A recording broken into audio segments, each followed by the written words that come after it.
The wind howled like a living thing outside the large, suburban home on the outskirts of Chicago. It was well past 11 p.m., and the temperature had plummeted far below zero. A fierce blizzard raged, blanketing the gated community in thick layers of snow and ice. Inside one of the elegant houses on the quiet cul-de-sac, Ebony Mercer sat alone at the kitchen island, staring at a cup of chamomile tea that had gone cold hours ago. The steam had long since vanished, leaving only the faint herbal scent lingering in the air. She wore a thin silk nightgown, pale blue, the one Dante had bought her for their 5th anniversary. It felt like a mockery now. Her bare feet were tucked under her on the high stool, trying to ward off the chill that seemed to seep through the floors despite the central heating. The house was silent except for the occasional creak of settling wood and the distant wail of the wind. Ebony had heard the car pull into the driveway 20 minutes earlier. Dante's sleek black Mercedes, the one he loved more than almost anything else. She had listened to the engine cut off, the door slam, the deliberate crunch of his expensive leather shoes on the salted walkway. He was home late again, for the 3rd time this week, the 4th time this month. It had become a pattern over the past year. Late nights, negotiations, end-of-year closings, critical meetings, always an excuse, delivered with that charming smile that used to make her heart flutter but now only filled her with quiet dread. She had promised herself tonight would be different. No confrontation, no questions, no accusations. She would hold her tongue. Let him eat, let him go to bed, and pretend everything was fine. But as the front door opened and the familiar scent wafted in, his wool coat mixed with the biting cold and something else, something sweet and overpowering, a woman's perfume, she felt her resolve crack. Dante strode into the kitchen moments later, loosening his tie with one hand while tossing his keys onto the foyer table with the other. His cheeks were flushed from the frost, his dark eyes bright with the kind of high spirits that came from a successful evening out. He looked handsome as ever, tall and broad-shouldered, dressed in a tailored suit that cost more than most people's monthly rent. At 38, he still turned heads, and he knew it. "You ain't asleep yet?" he asked cheerfully, as if the tense silence in the room was invisible to him. He didn't wait for an answer, heading straight to the refrigerator and peering inside. "Anything to eat?" "I only had some salad at the meeting." Negotiations ran long again. Ebony slowly raised her eyes to him. She remained silent at first, her hands wrapped tightly around the cold mug. The perfume was unmistakable now, floral, expensive, clinging to his coat like a second skin. It wasn't hers. She hadn't worn perfume like that in years. Not since she'd become a full-time housewife at his insistence. "You know how it is, baby," he continued, pulling out a container of leftovers from the night before, her homemade lasagna. End of the fiscal year, reports, meetings, contracts. Gotta close everything out before the holidays. "I'm tired as hell." He popped the container into the microwave and turned to her, finally noticing her stare. "What's wrong with you now? You got a face like somebody died." Here it was, the beginning of another fight, or perhaps the end of everything. Ebony took a deep breath, steadying herself. "I'm just curious, Dante. These business trips, these late-night negotiations, they've been happening too often. Every week now, sometimes 2 or 3 times. He chuckled, shaking his head as the microwave hummed behind him. "I'm making money, Ebony, for us. For this house, for your shopping sprees, for that new handbag you wanted last month. Or did you forget how that works? You haven't worked a job in what, 7 years?" It was a low blow and he knew it. He always went there when cornered, reminding her that she was just a housewife now, a role she had accepted at his urging. "Why do you need that stressful accounting job?" He'd said years ago, when she was still Ebony Mercer, CPA, lead auditor at a prestigious firm downtown. "That dust and pressure? You keep our home beautiful. I want to come home to my stunning wife, not some exhausted professional." She had believed him, loved him, quit her career to support his ambitions at Holloway Holdings, where he had risen steadily to a senior logistics manager position. And now he weaponized it against her. "I haven't forgotten," she replied evenly, her voice quiet but firm. "I also haven't forgotten what financial reports look like. I saw the statement for our joint account. Restaurant expenses on nights you said you were working late. Hotel charges on days you claimed to be sleeping at the office to finish projects." Dante stopped smiling. He walked slowly to the table and sat opposite her, his eyes turning cold. "You digging through my accounts?" Those are our accounts, she countered. Or at least they were. For the last 6 months, your salary has been going to some separate account I have no access to. You just transfer a small allowance here for household expenses. I want to know what's going on, Dante. The microwave beeped insistently, but neither moved. The tension was thick, palpable. What's going on? He let out a short, vicious laugh. What's happening is I work like a slave to support this family. This house, this lifestyle you've grown so accustomed to. And you sit here all day, bored, playing detective, sticking your nose where it doesn't belong. It is my business, she said, her voice trembling slightly now. I am your wife. I have a right to know where our money is going and where you spend your nights.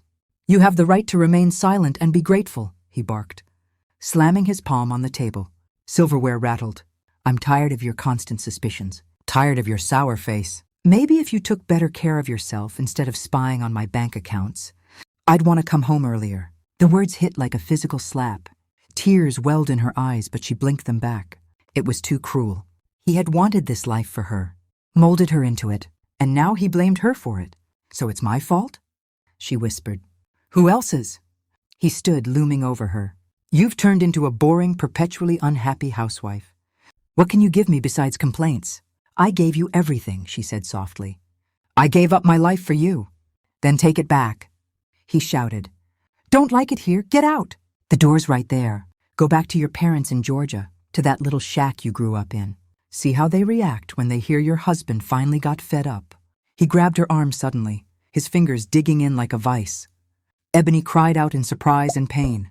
Let go, you're hurting me. But he wasn't listening. Rage had taken over.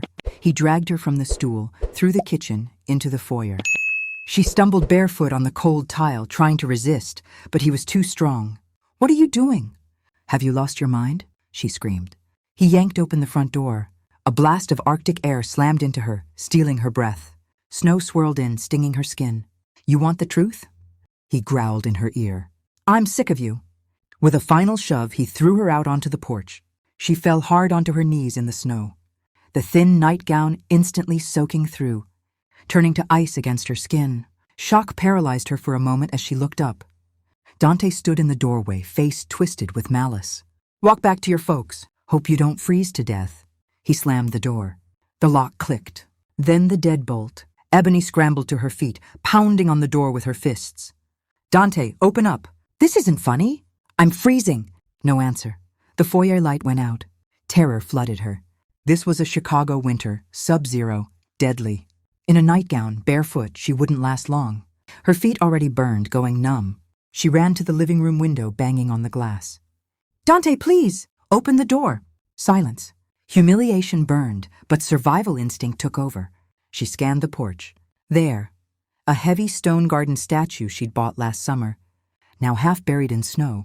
She dug it out with bare hands, fingers screaming in pain as frostbite set in. Shivering violently, teeth chattering, she raised it to smash the window. And then, a click from next door. The massive mansion beside theirs, always seemingly empty, its door opened. An elderly woman stepped out, tall, stately, silver hair perfectly coiffed, wrapped in a heavy fur coat. Oilia Holloway. She looked at Ebony without shock, as if finding a half-frozen woman in a nightgown was commonplace. Her gaze was sharp, assessing. Without a word, she descended her steps, removed her fur coat and draped it over Ebony's shoulders. Warmth enveloped her like salvation. Come, Oilia said quietly, authoritatively, taking her arm. Ebony stumbled alongside her, legs barely working. Into the grand foyer of the mansion, warm light, a roaring fireplace. Oilia helped her into an armchair. My husband, Ebony tried, lips numb. I don't need explanations, Oilia said. I know who you are, Ebony Mercer. And I know who he is, Dante Gaines. She poured cognac and handed it over. Drink, that's an order. Ebony obeyed, warmth spreading. Then Oilia spoke the words that shifted everything. My son Julian is your husband's boss, and I own the entire company, Holloway Holdings. She looked toward Ebony's house with contempt. You'll stay here tonight. Tomorrow, he will be begging for mercy. Ebony did not sleep. The guest suite in Oilia Holloway's mansion was larger than most apartments, with a 4-poster bed draped in heavy silk, a marble fireplace that crackled softly all night, and windows overlooking the snow-covered estate. Every comfort had been provided. Thick blankets, A cashmere robe folded at the foot of the bed. Even a small silver tray with bottled water and aspirin left by the silent maid. Yet none of it reached the cold that had settled deep inside her chest. She lay on her back, eyes fixed on the ornate ceiling, replaying the night in relentless loops. Dante's grip on her arm, the blast of freezing air, the way the snow had burned her bare knees. His final words, "Hope you don't freeze to death," spoken with such casual cruelty, as if he were commenting on the weather.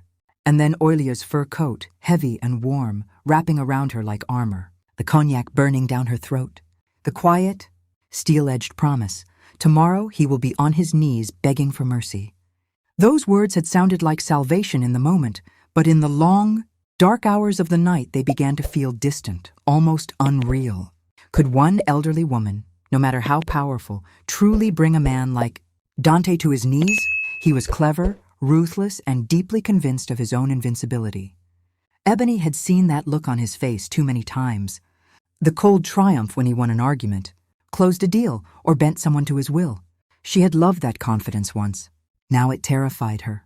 At some point near dawn, exhaustion finally pulled her under for a few fitful minutes. She dreamed of snow, of being buried alive in it, unable to scream, while Dante watched from the warm glow of the house, smiling. A soft knock woke her. Daylight filtered through heavy drapes. The maid from the night before, middle-aged, impeccably dressed in a black uniform, entered carrying a silver tray. On it was a pot of coffee, fresh orange juice, croissants still warm from the oven, and a small stack of neatly folded clothes. "Good morning, Mrs. Mercer," the woman said quietly. "Mrs. Holloway asked me to bring these. She said to tell you the sizes should be correct. She had her personal shopper select them yesterday evening. When you're ready, Mrs. Holloway would like you to join her in the study." Ebony sat up slowly, her body stiff and aching from tension. "Thank you. I'm sorry, I don't know your name." "Margaret," the maid replied with a small, kind smile. "Take your time. There's no rush." When the door closed, Ebony poured coffee with shaking hands. The aroma grounded her slightly. She drank it black and scalding, letting it burn away some of the fog in her mind. The clothes laid out on the armchair were exquisite. A cream-colored cashmere sweater, soft as a cloud, perfectly tailored charcoal wool trousers, understated gold jewelry, and buttery leather loafers in her exact size. No labels were visible, but Ebony recognized the quality immediately. Quiet, old-money luxury. She showered in the enormous marble bathroom, letting the hot water pound against her skin until the last traces of the previous night's cold were gone. When she dressed and looked in the mirror, she almost didn't recognize herself. The woman staring back was pale, eyes shadowed with exhaustion, but the expensive clothes transformed her. The sweater skimmed her figure elegantly. The trousers fit as if made for her. She looked composed, powerful, not like a victim thrown out into the snow. It gave her the first flicker of strength she'd felt since Dante slammed the door. She found the study easily.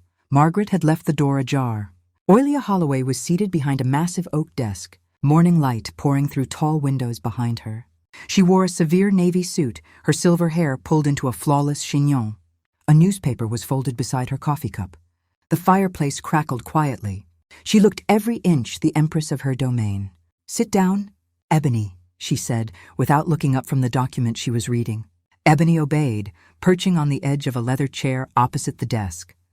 Oilia finished reading, set the paper aside, and finally met Ebony's eyes. Her gaze was direct, unflinching. "How are you feeling?" The question was so simple, so human, that Ebony's throat tightened unexpectedly. I don't know," she admitted. "Numb, I think. Angry, terrified, all at once." Oilia nodded. "That's normal. What happened to you last night was attempted murder, whether he admits it or not. A woman in a silk nightgown, barefoot. In a Chicago blizzard, she has minutes, not hours." He knew that. Ebony swallowed hard. She hadn't let herself name it so plainly before. "My son will be here any moment," Oilia continued. "And right after him, your husband. I want you present for the conversation." Ebony's heart lurched. "See Dante again? I don't know if I'm ready. I don't know what I'll say." "You don't need to say anything," Oilia replied firmly. "I will do the talking. Your presence is enough, a living reminder of what he did." They waited in silence. Ebony's pulse thrummed in her ears. 10 minutes passed, maybe 15, before a knock sounded. Julian Holloway entered. He was taller than Ebony had expected, well-dressed in a charcoal suit, but his face was pale and drawn, his eyes bloodshot. He looked as though he hadn't slept either. He adjusted his tie nervously as he approached his mother's desk. "Mother," he said, voice tight. "You called?" "Yes, Julian, sit." He glanced briefly at Ebony, recognition, and discomfort flashing across his features before lowering himself into the chair beside her. He kept as much distance as the seating allowed. Fear of his mother radiated from him like heat. "Do you know who this woman is?" Oilia asked. "Yes, Mother. That's Ebony, Dante Gaines's wife." "Good, because in a few minutes Gaines himself will arrive." "I summoned him as well." Julian paled further. "Mother, perhaps we shouldn't—" "This is a private family matter. Maybe I can speak to him man to man." "You already spoke to him man to man," Oilia cut in, voice like a blade. "And your talking allowed your subordinate to throw his wife into a blizzard to die. You will listen today. Nothing more." Another knock. Margaret announced from the doorway. "Mr. Dante Gaines has arrived." "Let him in." Dante entered with the easy confidence Ebony knew so well. Freshly shaved, hair perfect, wearing his best navy suit, the one he saved for board presentations. He carried a charming, disarming smile, clearly expecting a minor, neighborly scolding he could smooth over. "Good morning?" "Mrs. Holloway, Julian." His gaze swept the room and landed on Ebony. The smile vanished. Shock replaced it, then disbelief, then something darker. He froze mid-step. What is she doing here?" "She is my guest," Oilia replied coolly. "The real question, Mr. Gaines, is what you are doing here." Dante recovered quickly, forcing a confused laugh. "I assume this is about last night? A misunderstanding between husband and wife. We had an argument. It got heated. Emotions ran high. I apologize if Mrs. Mercer disturbed you. Mrs. Holloway, I'll take her home now and we'll sort it out privately." He took a step toward Ebony as if to escort her out. "Stop," Oilia said quietly. He stopped. "As of this moment," she continued, "you are terminated from Holloway Holdings." Dante staggered slightly as if physically struck. "Fired? For what?" "For moral decay and conduct incompatible with employment at my company. Last night you endangered your wife's life. You threw her into sub-zero temperatures wearing only a nightgown. Such a man does not work for me." Dante's panic was immediate, raw. This job was everything: status, income, power. He turned desperately to Julian. "Julian, tell her it was just a fight. A stupid argument. Ebony, back me up here." Ebony met his eyes and said nothing. The love she'd once felt had frozen solid on that porch. All that remained was cold contempt. Dante swung back to Oilia. "Mrs. Holloway, please. 10 years of service. I'm one of your best performers. You can't fire me over a domestic disagreement." "It is decided," Oilia said. "Process the paperwork today. Your final pay will be ready this evening. You are dismissed." For a moment, it looked as though Dante would beg. His mouth opened, eyes wide with animal fear. Then something shifted. A slow, calculating look crept across his face. The panic receded, replaced by icy confidence. He straightened his shoulders and turned, not to Oilia, but to Julian. "Fired?" he repeated softly. "Are you certain that's what you want, Julian?" Julian flinched as though slapped. Dante's voice dropped lower, almost intimate. "At least not before we close the Keystone Cement contract." Julian went deathly pale. He shot a hunted glance at his mother, then dropped his eyes to the floor. Oilia frowned. "What does the Keystone contract have to do with this?"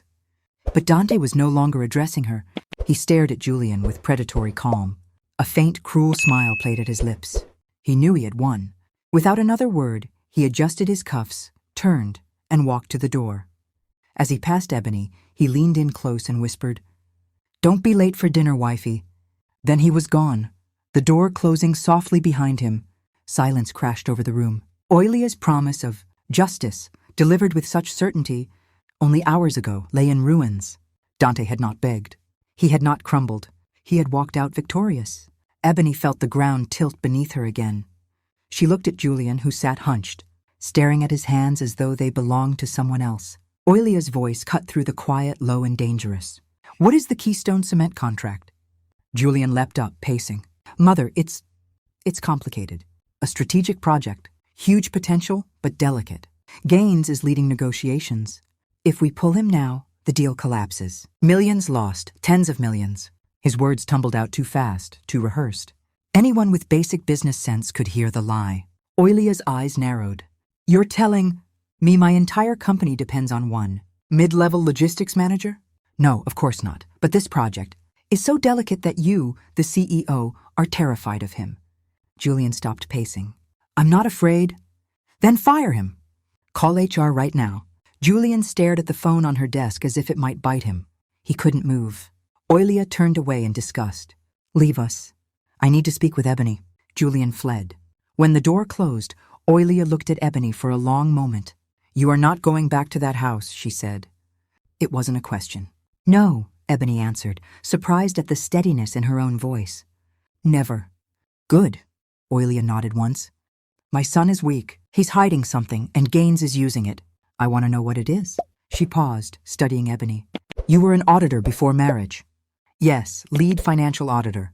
7 years. Then you know how to find what others hide. Oilia leaned forward. Starting tomorrow, you work for me. Personal financial consultant, reporting only to me. Full unrestricted access to every document. Account, server, and contract in Holloway Holdings. Your task, find the leverage your husband holds over my son and destroy it. Ebony felt something ignite inside her, small but fierce. Revenge, purpose, a way to reclaim herself. Yes, she said without hesitation. I accept. The next morning, Oilia's driver, a silent, impeccably uniformed man named Charles, collected Ebony from the mansion at exactly 7:45 a.m. The Blacktown car glided through the still snowy streets of the gated community and out onto the expressway toward downtown Chicago. Ebony sat in the back seat, hands folded in her lap, staring at the city rising against the pale winter sky. She had not gone back to the house next door. She had no keys, no phone charger, no wallet, nothing. Everything she owned was locked behind Dante's deadbolt. But for the first time in years, the emptiness felt like possibility instead of loss. Holloway Holdings occupied a gleaming 40-story tower of glass and steel in the heart of the loop when the car pulled up to the entrance. A security guard was already waiting with a lanyard in hand. Charles handed Ebony out of the car, gave a small nod of encouragement, and drove away. Mrs. Mercer, the guard said respectfully. Your permanent access card, Mrs. Holloway's orders. The card was heavy, executive level, with her name already embossed. Ebony Mercer, special financial consultant to the chairman. She clipped it to the lapel of the borrowed coat and walked into the lobby. The moment the elevator doors opened onto the executive floor, the whispering began. Heads turned. Conversations hushed mid-sentence. Dozens of eyes followed her as she crossed the open-plan space toward the private offices at the far end. She felt every stare like pinpricks. By now, Dante had surely spread his version of events. The hysterical wife. The affair he'd invented to justify kicking her out. The dramatic neighborly intervention. She could almost hear the murmurs behind manicured hands. There she is. Gaines's wife. Heard he threw her out in the snow. Probably drove him to it. Always seemed so cold. Wonder what she did. Ebony kept her chin high, gaze fixed straight ahead. She would not give them the satisfaction of seeing her flinch. Her new office was small but private, with a glass wall facing the bullpen, strategically placed right beside the CEO's reception area. A brand new laptop sat on the desk, still in its box. A sealed envelope waited beside it. She closed the door, drew the blinds halfway, and opened the envelope. Inside was a handwritten note in Oilia's elegant script. Full admin privileges have been granted. The IT director will visit shortly. Find what I asked for. OH. Minutes later, a nervous young man in thick glasses knocked and entered. Ms. Mercer? I'm Alex from IT, Mrs. Holloway. Gave strict orders. He placed another envelope on her desk. These are your login credentials. Maximum access level, full admin. You'll see everything. Servers, archives, employee drives, email, financial systems. If you need anything else, just ask. He fled as quickly as he'd come. Ebony powered on the laptop, entered the credentials, and watched the corporate desktop load. Icons for every restricted system blinked invitingly. Oracle Financials, SAP, Document Management, HR databases, email archives, network drives. She had not touched systems like these in 7 years, but the muscle memory returned instantly. Numbers, patterns, anomalies, they were her native language. She started with the obvious. The Keystone Cement contract. The project file was massive, hundreds of documents spanning 2 years. On the surface, it looked legitimate, a major supply chain deal for a new infrastructure development. But within an hour, red flags began to appear. Prices for raw materials were inflated 40–50% above market rates. Transportation invoices came from a newly registered shell company with no history. Payments to subcontractors were routed through offshore accounts, then immediately fragmented and cashed out. By late afternoon, Ebony had mapped a clear embezzlement scheme. Millions siphoned, disguised as legitimate project costs, enough to terminate Dante for gross misconduct and launch a criminal investigation. But it wasn't enough. Julian's terror in Oilia's study hadn't been the fear of a CEO embarrassed by a failed project. He could have blamed Dante, claimed he'd been deceived. No, this was personal. Dante held something over him that went beyond money. If the leverage wasn't in the official financials, it was hidden elsewhere. Ebony expanded her search.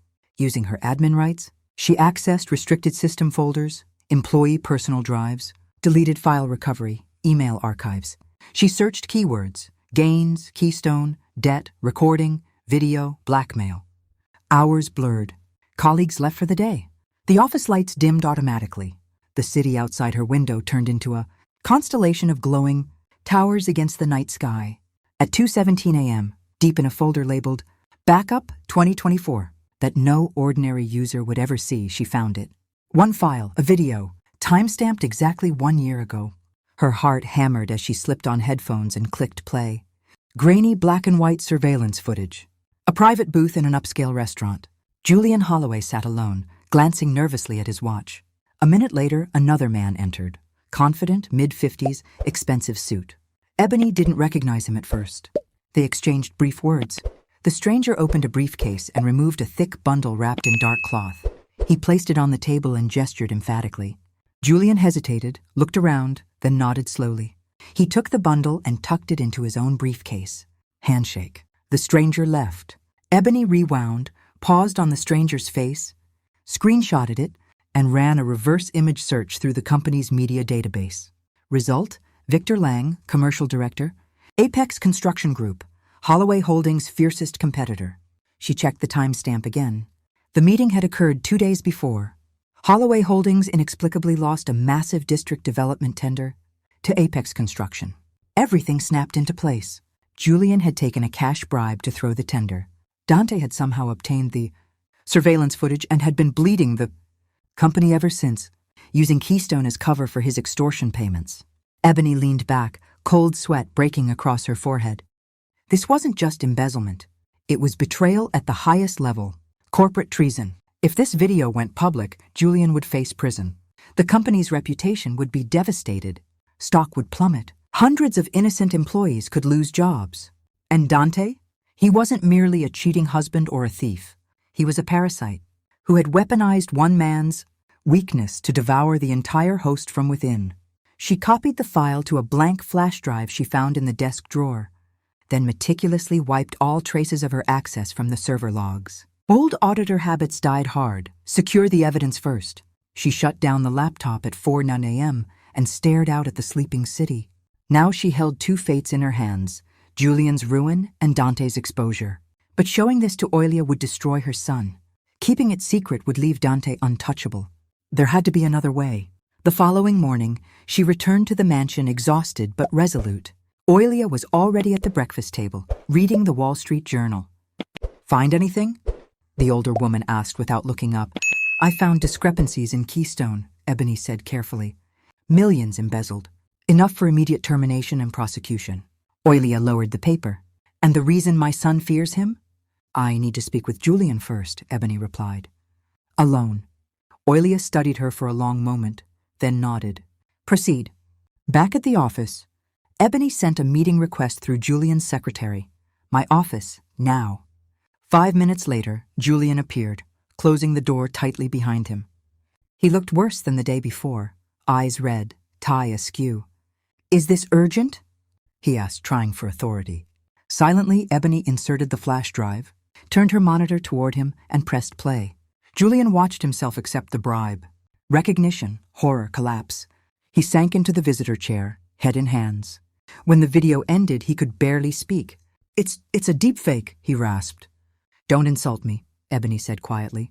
7 years in auditing. I know real from fake. Tell me how Dante got this. Julian broke. Through choking sobs, the story spilled out. Massive personal debts last year. Gambling, bad investments. Apex approached him with the offer. He thought it was untraceable. One mistake, one moment of weakness. A month later, Dante confronted him with the video. No demands at first, just the threat of exposure. Then the fake Keystone invoices began. Small at first, then larger. Julian signed them all, knowing each one tightened the noose. He enjoys it, Julian whispered. The power. He mocks me in meetings, calls me boss with that smirk. I'm his puppet. When he finished, the office was silent except for his ragged breathing. Ebony felt no triumph, only a weary pity. This man's cowardice had nearly cost her life. Leave, she said softly. I'll decide what to do next. He stumbled out. Alone again, Ebony stared at the frozen image of Julian hiding the money. She now possessed the most dangerous secret in the company. But Dante still held all the cards in her personal war. He had isolated her, frozen the joint. Account that morning, she discovered when trying to withdraw cash at lunch.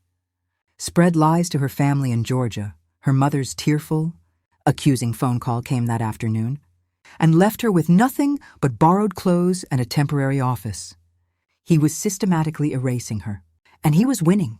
That evening, as snow began to fall again outside her office window, Ebony made a decision. She would not destroy the company to destroy Dante. She would find a cleaner weapon, one that targeted only him and his accomplice, leaving the innocent unharmed. She reopened the financial systems and began tracing the stolen money forward. Not just through Keystone, but to its final destination. Where was Dante hiding the millions? Who was receiving them? She worked through the night again, fueled by coffee and cold fury. By dawn of the second day, she found the endpoint. A single account in a small private bank, receiving every fragmented transfer. But the account owner's name was masked. She cross-referenced the account number across every internal database. HR forms, expense reports, salary directives. One hit. An old employee savings contribution form, 3 years old. Account holder, Tasha Fennell. Regional sales manager. Age 30. Pretty. Ambitious. Dante's frequent negotiation. Companion on those late-night trips. Ebony pulled Tasha's personnel file. Travel records aligned perfectly with Dante's. Hotel charges on the same dates, same cities. The perfume on his coat suddenly had a face. But it was more than an affair. Deeper searches revealed fake consulting contracts between Holloway Holdings and T. Fennell Consulting. Hundreds of thousands. Paid for non-existent services. Approved personally by Dante. And then, in recovered deleted files from Tasha's network drive, the bombshell. Draft bylaws for a new company, Horizon Build and Supply. Founders, Dante Gaines and Tasha Fennell. A competitor, built with stolen money. Ebony's breath caught. He wasn't just cheating. He wasn't just stealing. He was engineering a complete takeover, poaching clients, recruiting top engineers, even sabotaging Holloway's biggest tender to secure it for his new firm. And Tasha was pregnant.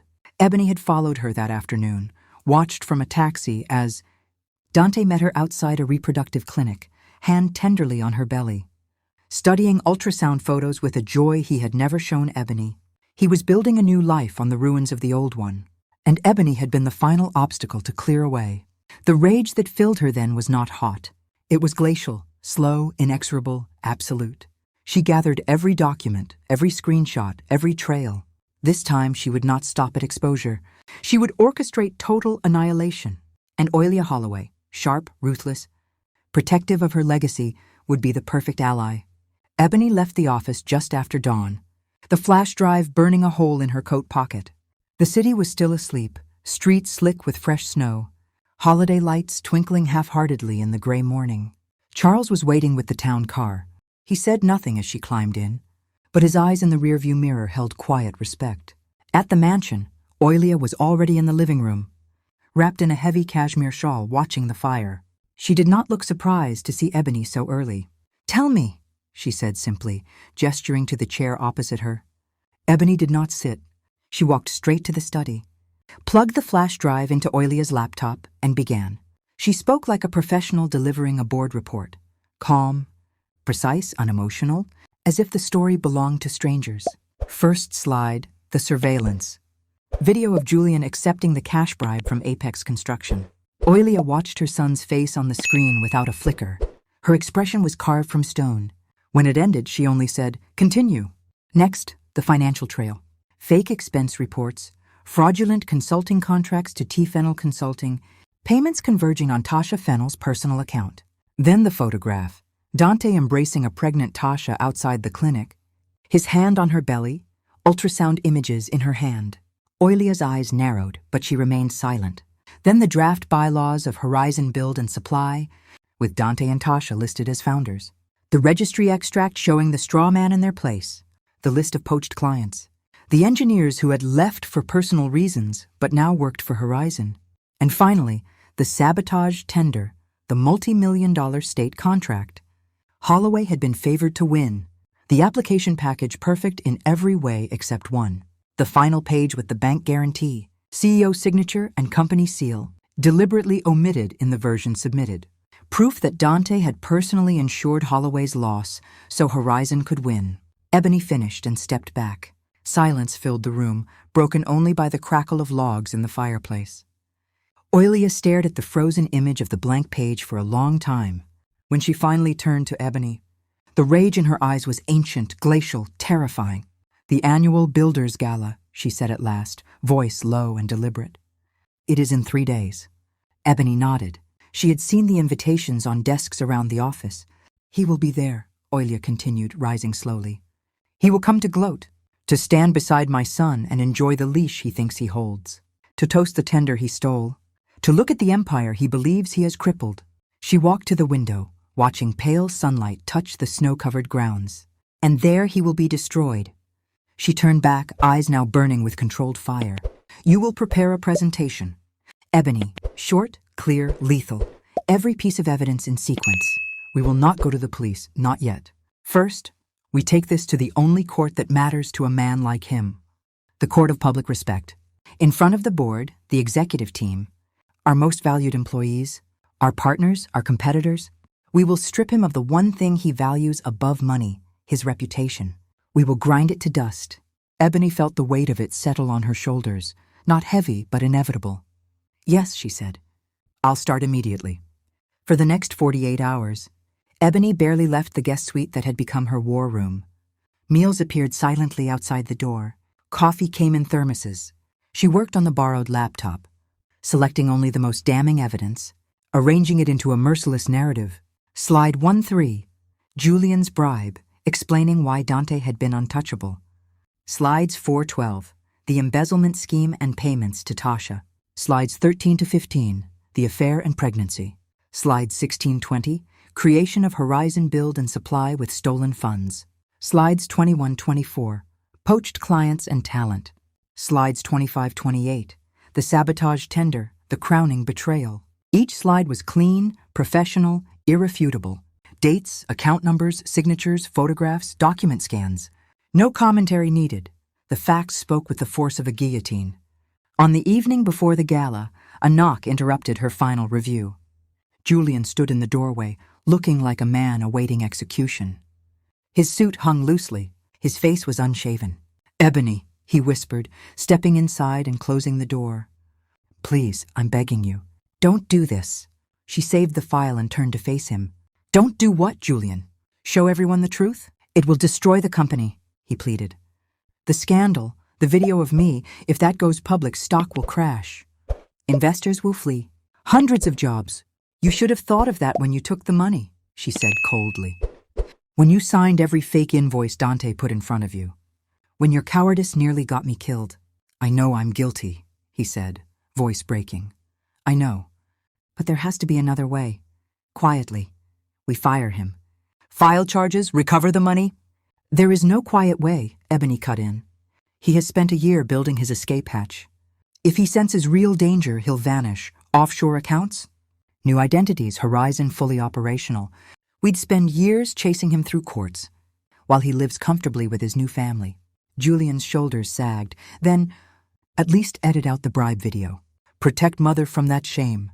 Ebony almost laughed. "You want me to—" Protect the woman who built this company from the consequences of her own son's corruption? No, Julian. Everyone sees everything. That's the point. He stared at her, eyes filling with tears. You've changed. Yes, she said quietly. I have. He turned and left without another word. Ebony returned to the presentation. One final check. Transition smooth. File backups on 3 separate encrypted drives. She closed the laptop at 2 a.m., washed her face and lay down fully dressed. Sleep did not come, but a deep, icy calm did. At 2:17 a.m., her phone, new, issued by Oilia's security team, lit up with a text from an unknown number. Nice try, babe. Julian just gave me everything. You should have stayed in the snow. Her blood turned to ice. She flew to the laptop, heart pounding. Opened the presentation folder. Empty. Opened the server folder where she had stored drafts. Empty. Email sent items, recycle bin, cloud backups, all wiped clean. Remote access. Dante had wiped everything. She stared at the blank screen, the message glowing accusingly. Julian hadn't just begged. He had run straight to Dante afterward. Given him passwords, access, warned him of the gala ambush. Sold her out again to save himself from public exposure. Defeat crashed over her like a wave. She had lost, completely. Tomorrow, Dante would arrive at the gala triumphant. Certain the trap had been disarmed. She closed the laptop slowly and walked downstairs in a daze. Drawn to the faint light under the study door, Oilia was there, reading by lamplight, as though she had been waiting. Everything is gone, Ebony said, voice hollow. Julian betrayed us. He gave Dante access. All files erased. She placed the phone on the desk, Dante's message visible. Oilia read it calmly, then set the phone down. I knew my son was a coward, she said quietly. I did not realize he was also a fool. We have nothing left, Ebony whispered. Tomorrow he wins.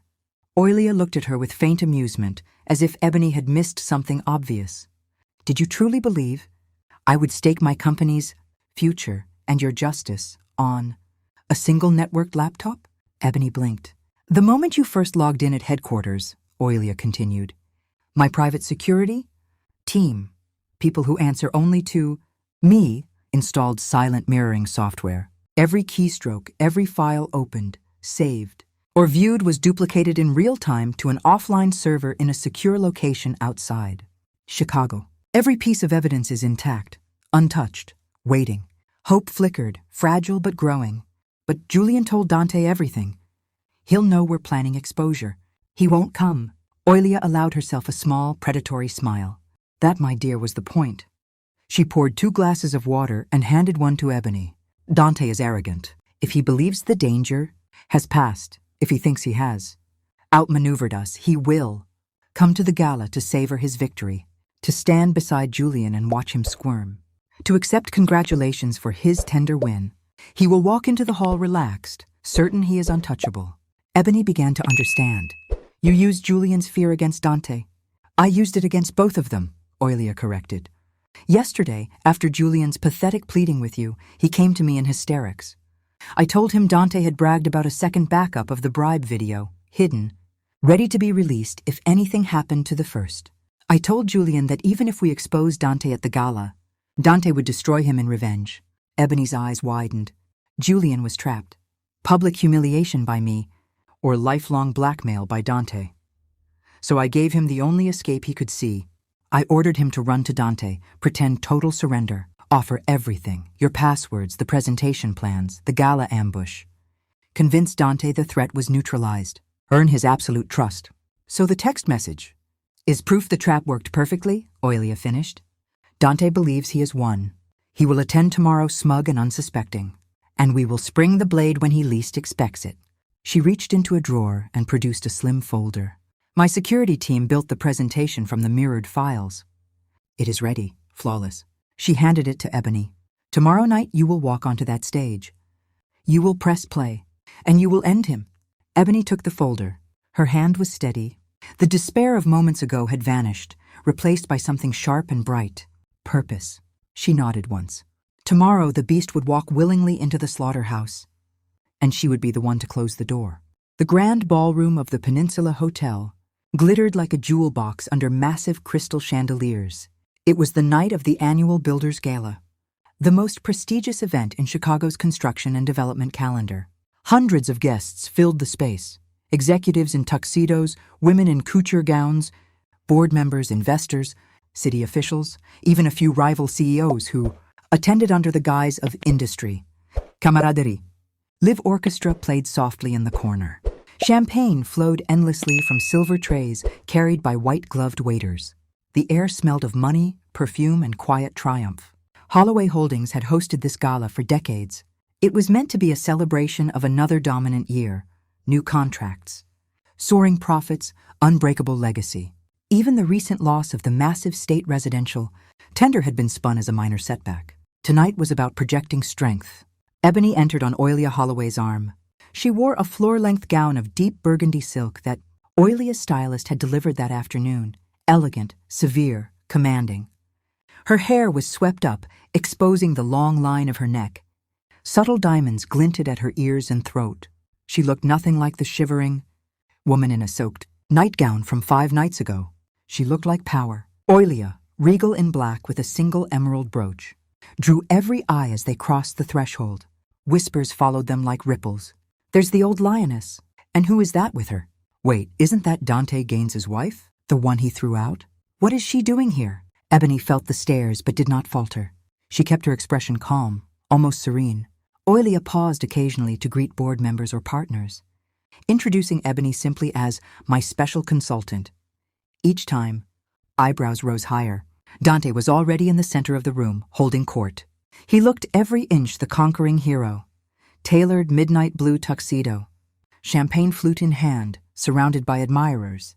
People clapped him on the back, offered condolences for the lost tender that everyone believed he had fought valiantly to win. He accepted it all with modest smiles and gracious nods, the perfect loyal lieutenant. When his eyes found Ebony across the room, surprise flashed across his face, followed instantly by a slow, contemptuous smirk. He excused himself from his circle and walked toward her with deliberate leisure. Oilia had stepped away, momentarily to speak with the chairman of the City Planning Commission, leaving Ebony momentarily alone. Didn't expect to see you here, Dante murmured, stopping close enough that she could smell his cologne, the same one that used to make her lean in, now making her stomach turn. Decided to come watch how real winners celebrate? Ebony met his gaze without blinking. He leaned closer, voice dropping to a venomous whisper. Cat got your tongue? Or are you finally realizing you have nothing left to say? I'd tell you to go home, but... He shrugged with mock sympathy. You don't have one anymore. It was meant to be the final twist of the knife. Instead, Ebony offered him the smallest, saddest smile. Enjoy your evening, Dante. The smile unsettled him. His brow furrowed. He opened his mouth to deliver another barb, but the orchestra faded, and the lights dimmed slightly. The MC took the stage. Ladies and gentlemen, please welcome our host and the founder of Holloway Holdings, the incomparable Oilia Holloway. Thunderous applause. Oilia ascended the steps slowly, every inch the matriarch. She reached the podium and surveyed the room, with that piercing gaze that had silenced boardrooms for 50 years. Good evening, colleagues, partners, friends, she began, her voice carrying effortlessly through the speakers. Every year we gather to celebrate achievements. Tonight, however, I wish to speak not of the past, but of our future. A future that was nearly stolen from us, but was saved by the courage, intelligence, and relentless determination of one extraordinary woman. A murmur rippled through the crowd. Heads turned, searching. Ebony Mercer, Oilia said clearly, please join me. Every gaze in the ballroom locked on Ebony. Dante's champagne glass froze halfway to his lips. Ebony walked forward, heels clicking on the marble floor, up the short flight of steps to the stage. The room was so quiet she could hear her own heartbeat. Oilia stepped aside, gesturing to the podium. In Ebony's hand was the small remote that controlled the massive screens. Flanking the stage, she pressed the first button. The company logo vanished. In its place, an enlarged scan of Dante's own signature approving payment to T. Fennel, consulting for services that never existed. A collective intake of breath. Next slide, the surveillance video. Julian accepting the cash bribe. Gasps. People craned to see Julian, who stood near the front, face ashen but head held high, accepting the public judgment. Next, the money trail. Arrows, showing millions flowing from Holloway accounts through Shell, companies into Tasha, Fennel's personal account. Next, the photograph of Dante and a visibly pregnant Tasha outside the clinic, his hand protective on her belly, both of them glowing with joy. Women in the audience gasped audibly. Someone whispered, "That's Tasha Fennel. She's here tonight." A spotlight seemed to find Tasha at a back table. She shrank, covering her face with trembling hands. Next, incorporation documents for Horizon. Build and supply, Dante and Tasha's names in the original draft. Lists of poached clients, resumes of engineers now working for the competitor. And finally, the sabotage tender application. Page after page of flawless work, until the final submitted version, with the crucial signature page blank.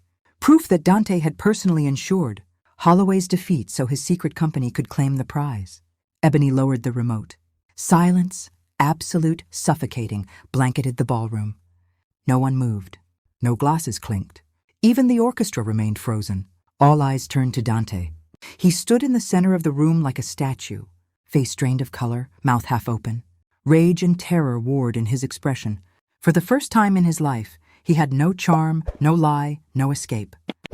He looked wildly toward the exits, but plainclothes security, Oilia's people, mingled with invited police officials, were already moving in calmly, professionally. 2 officers approached Dante. 2 more closed in on Tasha, who was openly sobbing now. Dante did not resist. He seemed incapable. As they cuffed him and led him past the stage, his eyes met Ebony's one last time. There was no hatred left, only animal confusion and fear. How? Julian stepped forward then, climbing the short steps to the microphone. His voice, though shaky, carried through the hall. "What you saw in the first video is true," he said. "It was my mistake, my crime. I take full responsibility. Effective immediately, I resign as CEO of Holloway Holdings." He set the microphone down and walked off the stage without looking at his mother. Oilia took his place. She placed a steady hand on Ebony's shoulder. "I accept the resignation," she said simply, her voice ringing clear. She watched Dante being led away in handcuffs, her gaze cold and final. Then she turned the microphone toward Ebony. Ebony stepped forward. Hundreds of faces looked up at her, some in shock, some in disgust at Dante, many now with open admiration. She did not need notes. "Our company has suffered a profound betrayal from within," she said, her voice steady and strong, "but we have survived it. We will recover every dollar stolen. We will rebuild stronger than before. Mrs. Holloway has placed her trust in me by appointing me interim CEO, and I accept that responsibility." She paused, letting the words settle. "The gala is concluded. Tomorrow, the real work begins."